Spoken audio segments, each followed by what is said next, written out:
السلام علیکم۔ آج ہم بات کر رہے ہیں ایشیا کپ 2025 کے ایک اہم میچ کی، افغانستان بمقابلہ ہانگ کانگ۔ ہمارے پاس اس میچ کی کچھ خاص باتوں کا خلاصہ ہے اور یہ واقعی افغانستان کی ایک بڑی جیت تھی۔ تو آج کی اس گفتگو کا مقصد صرف آپ جانتے ہیں اسکور بتانا نہیں ہے، ہم یہ سمجھنا چاہ رہے ہیں کہ افغانستان کی یہ جیت اتنی بڑی، اتنی فیصلہ کن کیوں رہی؟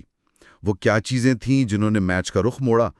ذرائع تو یہی بتا رہے ہیں کہ یہ ٹورنامنٹ کا ایک زبردست آغاز تھا ان کے لیے۔ بالکل، اور دیکھیں ٹورنامنٹ کے پہلے ہی میچ میں ایسی کارکردگی، یہ صرف 2 پوائنٹس حاصل کرنا نہیں ہوتا، اس کا ٹیم کے حوصلے پر، ان کی خود اعتمادی پر اور آگے کی حکمت عملی پر بہت گہرا اثر پڑتا ہے۔ صحیح کہا۔ اور یہ مخالف ٹیموں کو بھی ایک، آپ کہہ سکتی ہیں، واضح پیغام بھیجتا ہے کہ بھئی یہ ٹیم تیار ہے۔ یہ ایک مومنٹم سیٹ کرتا ہے۔ تو چلیں پھر تفصیل میں چلتے ہیں۔ ابوظہبی میں یہ میچ ہوا، افغانستان نے ٹاس جیتا اور پہلے بیٹنگ کا فیصلہ کیا، جو کہ آج کل T20 میں تھوڑا کمی دیکھنے کو ملتا ہے۔ زیادہ تر ٹیمیں تعاقب کرنا پسند کرتی ہیں۔ ہاں، یہ فیصلہ واقعی دلچسپ تھا۔ ٹاس جیت کر پہلے بیٹنگ کرنا، خاص طور پر ٹورنامنٹ کے پہلے میچ میں، یہ اکثر خود اعتمادی دکھاتا ہے۔ ہو سکتا ہے ان کی پچ کی ریڈنگ یہ ہو کہ بعد میں بیٹنگ مشکل ہوگی، یا شاید وہ شروع سے ہی ایک بڑا ٹارگٹ سیٹ کرنا چاہتے تھے۔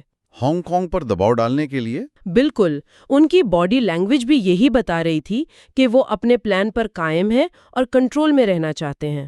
اور انہوں نے اپنے اس فیصلے کو صحیح ثابت کرنے کی کوشش تو پوری کی۔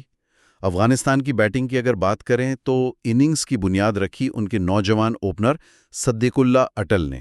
بہت ہی شاندار سمجھداری والی بیٹنگ، 52 گیندیں، 73 رنز اور ناٹ آؤٹ رہے، 6 چوکے، 3 چھکے، کمال ہے۔ جی ہاں، اٹل کی اننگز کی خاص بات صرف رنز نہیں تھے، بلکہ وہ وقت تھا جب وہ کھیلے۔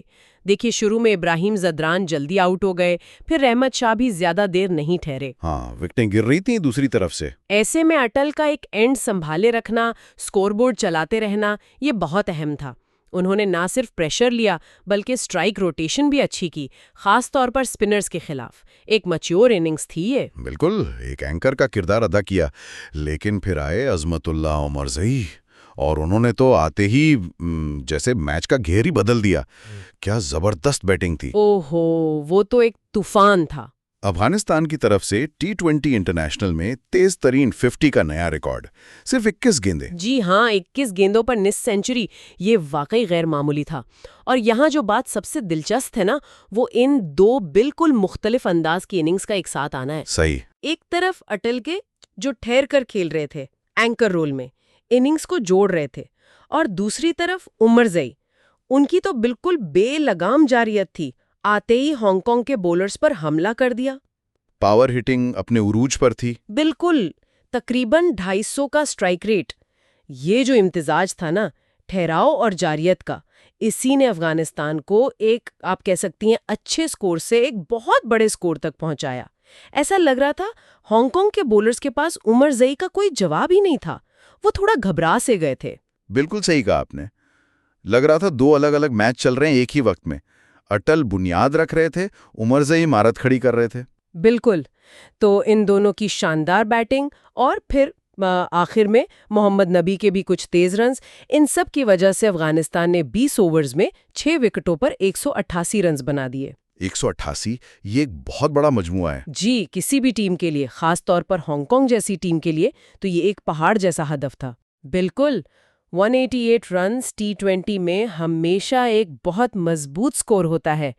اس سے نہ صرف مخالف ٹیم پر شدید نفسیاتی دباؤ پڑتا ہے، بلکہ آپ کے اپنے بولرز کو بھی ایک، آپ کہہ سکتی ہیں، سہارا مل جاتا ہے کہ وہ دفاع کر سکتے ہیں۔ انہیں کھل کر بولنگ کرنے کا موقع ملتا ہے۔ جی ہاں، وہ تھوڑا اٹیک کر سکتے ہیں، رنز روکنے کے بجائے وکٹیں لینے پر توجہ دے سکتے ہیں۔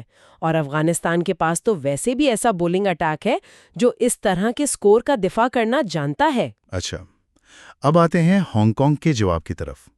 189 رنز کا ہدف، اور ان کی اننگز تو شروع سے ہی مشکلات کا شکار نظر آئی، کبھی بھی وہ ردھم میں نہیں لگے۔ بالکل نہیں، پہلے ہی اوور میں ان کے اہم کھلاڑی انشی رتھ آؤٹ ہو گئے۔ اور پھر پاور پلے ختم ہونے تک تو حالت بہت ہی خراب ہو چکی تھی۔ جی، پاور پلے یعنی پہلے 6 اوورز میں صرف 23 رنز اور 4 وکٹیں گر چکی تھیں۔ 23 پر 4، یہ تو وہیں پر میچ تقریباً ختم ہو گیا تھا۔ یہ پاور پلے ہانگ کانگ کے لیے تباہ کن ثابت ہوا۔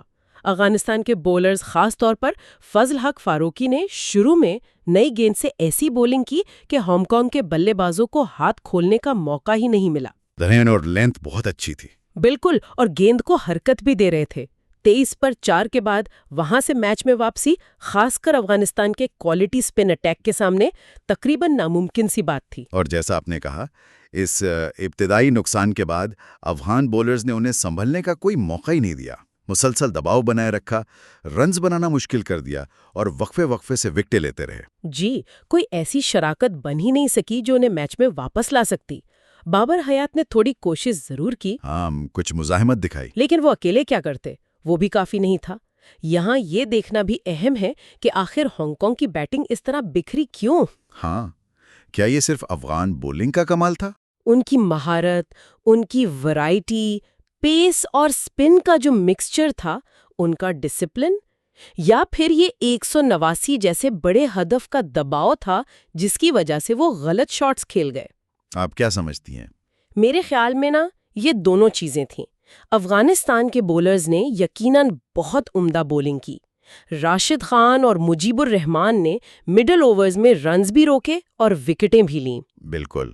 لیکن ساتھ ہی اتنے بڑے ہدف کا تعاقب کرتے ہوئے بلے باز اکثر غیر ضروری خطرات مول لینے پر مجبور ہو جاتے ہیں۔ آپ کو ہر اوور میں تقریباً 10 رنز چاہیے، اس سے غلطی کا امکان بڑھ جاتا ہے، پریشر آ جاتا ہے۔ جی، ہانگ کانگ کے بلے باز شاید اس پریشر کو سنبھال نہیں پائے۔ یہ بات درست لگتی ہے۔ دباؤ ان کے چہروں پر ان کے شاٹس میں نظر آ رہا تھا۔ کچھ خراب شاٹ سلیکشن بھی تھی۔ نتیجہ یہ نکلا کہ ہانگ کانگ کی پوری ٹیم 18.4 اوورز میں صرف 91 رنز بنا کر آؤٹ ہو گئی۔ صرف 91؟ جی، یہ افغانستان کے لیے نہ صرف جیت تھی بلکہ ایک بہت بڑے فرق سے جیت تھی۔ تو میچ کا حتمی نتیجہ یہ رہا کہ افغانستان نے یہ مقابلہ 94 رنز کے بھاری مارجن سے جیتا۔ یہ کوئی عام جیت نہیں تھی بلکہ ایک مکمل طور پر غالب آنے والی آل راؤنڈ کارکردگی تھی۔ پہلے بیٹنگ میں اٹل اور عمر زئی کی وجہ سے بڑا اسکور بنایا، پھر بالنگ میں فاروقی، مجیب، راشد نے جکڑ لیا، اور ذرائع کے مطابق فیلڈنگ میں بھی افغانستان نے کافی توانائی دکھائی۔ ہر شعبے میں انہوں نے ہانگ کانگ کو پیچھے چھوڑ دیا۔ اور اس جامع فتح کے جو وسیع تر اثرات ہیں ان کو دیکھنا بھی ضروری ہے۔ اس جیت نے یقینی طور پر ایشیا کپ 2025 میں شامل باقی ٹیموں کو، خاص طور پر ان کے گروپ کی دوسری ٹیموں کو، ایک سخت پیغام بھی بھیجا ہے۔ وہ کیا پیغام ہے؟ پیغام یہ ہے کہ افغانستان کے پاس صرف اسپن بالنگ کا جادو نہیں ہے جس کے لیے وہ مشہور ہیں، اب ان کی بیٹنگ میں بھی گہرائی ہے اور پاور ہٹنگ کی زبردست صلاحیت ہے۔ اٹل کا اینکر رول اور عمر زئی کا دھماکہ خیز فنش۔ جی ہاں، یہ ایک خطرناک کمبینیشن ہے۔ ان کا فاسٹ بولنگ اٹیک فاروقی کی شکل میں وہ بھی اب پہلے سے بہتر لگ رہا ہے، اور فیلڈنگ میں جو انرجی نظر آئی، یہ سب ملا کر انہیں ایک مکمل پیکج بناتا ہے۔ تو کیا اس پرفارمنس کی بنیاد پر ہم افغانستان کو اس ایشیا کپ کے ڈارک ہارسز میں شمار کر سکتے ہیں، یا یہ کہنا ابھی جلد بازی ہوگی؟ دیکھیں، ڈارک ہارس کا لفظ شاید اب افغانستان کے لیے اتنا مناسب نہ ہو، کیونکہ وہ T20 فارمیٹ میں مسلسل اچھا پرفارم کرتے آئے ہیں، وہ بڑی ٹیموں کو بھی ہرا چکے ہیں، لیکن ہاں، اس پرفارمنس نے ان کی صلاحیت کا ایک بار پھر ثبوت دیا ہے۔ وہ یقیناً سیمی فائنل تک پہنچنے کے مضبوط امیدوار ہیں۔ بالکل، اصل امتحان تو تب ہوگا جب ان کا مقابلہ اس خطے کی بڑی ٹیموں جیسے پاکستان، انڈیا، سری لنکا سے ہوگا، لیکن ہاں، اس جیت سے ان کا ٹورنامنٹ کا آغاز بہترین ہوا ہے، اس میں کوئی شک نہیں۔ تو آئیے آج کی اس تفصیلی گفتگو کا خلاصہ کرتے ہیں۔ ہم نے افغانستان کی ہانگ کانگ کے خلاف ایشیا کپ 2025 کے پہلے میچ میں شاندار اور یک طرفہ فتح کا جائزہ لیا۔ جی، اور اس جیت کی بنیاد صدیق اللہ اٹل کی مستحکم اور ذمہ دارانہ 73 رنز کی ناقابل شکست اننگز نے رکھی، جسے عظمت اللہ عمر زئی کی ریکارڈ ساز تیز ترین افغان T20 50 صرف 21 گیندوں پر اس نے مزید مضبوط کیا۔ اور ان دونوں کی بدولت افغانستان نے 188 کا بڑا سکور بنایا۔ پھر جواب میں افغان بولنگ اٹیک، جس میں پیس اور سپن کا بہترین امتزاج تھا، وہ شروع سے ہی ہانگ کانگ پر حاوی رہا۔ انہیں کبھی میچ میں واپس آنے کا موقع ہی نہیں دیا۔ بالکل قابو میں رکھا۔ نتیجہ یہ نکلا کہ ہانگ کانگ صرف 91 رنز پر ڈھیر ہو گئی اور افغانستان نے 94 رن سے ایک بڑی فتح حاصل کی۔ یہ ان کے ٹورنامنٹ مہم کے لیے ایک بہت مضبوط آغاز ہے۔ بالکل، اور یہ میچ نا T20 کرکٹ میں دو مختلف مگر شاید برابر کے اہم کرداروں کی اہمیت کو بھی واضح کرتا ہے۔ اچھا، وہ کیسے؟ ایک طرف صدیق اللہ اٹل جیسا کھلاڑی ہے جو ایک اینڈ پر ٹھہر کر اننگز بناتا ہے، استحکام دیتا ہے، سکور کو چلاتا رہتا ہے، خاص طور پر جب دوسرے اینڈ سے وکٹیں گر رہی ہوں۔ یہ ٹیم کو ایک بنیاد فراہم کرتا ہے۔ دوسری طرف عظمت اللہ عمرزئی جیسا کھلاڑی ہے جو چند گیندوں میں ہی میچ کا نقشہ بدلنے کی صلاحیت رکھتا ہے، تیزی سے رنز بنا کر مخالف ٹیم پر شدید دباؤ ڈال دیتا ہے اور رن ریٹ کو آسمان پر پہنچا دیتا ہے۔ دونوں ہی اہم لگتے ہیں۔ جی ہاں، یہاں غور طلب نقطہ یہ ہے، اور شاید یہ سننے والوں کے لیے بھی سوچنے کی بات ہے، کہ کسی ٹیم کی مسلسل کامیابی کے لیے ان دونوں میں سے کس قسم کے کھلاڑی کا کردار زیادہ اہم ہوتا ہے؟ کیا ایک مستحکم اینکر اٹل جیسا زیادہ ضروری ہے جو ٹیم کو تباہی سے بچائے، یا پھر ایک دھواں دھار ہٹر عمرزئی جیسا جو میچ کو مخالف ٹیم کی پہنچ سے ہی دور لے جائے؟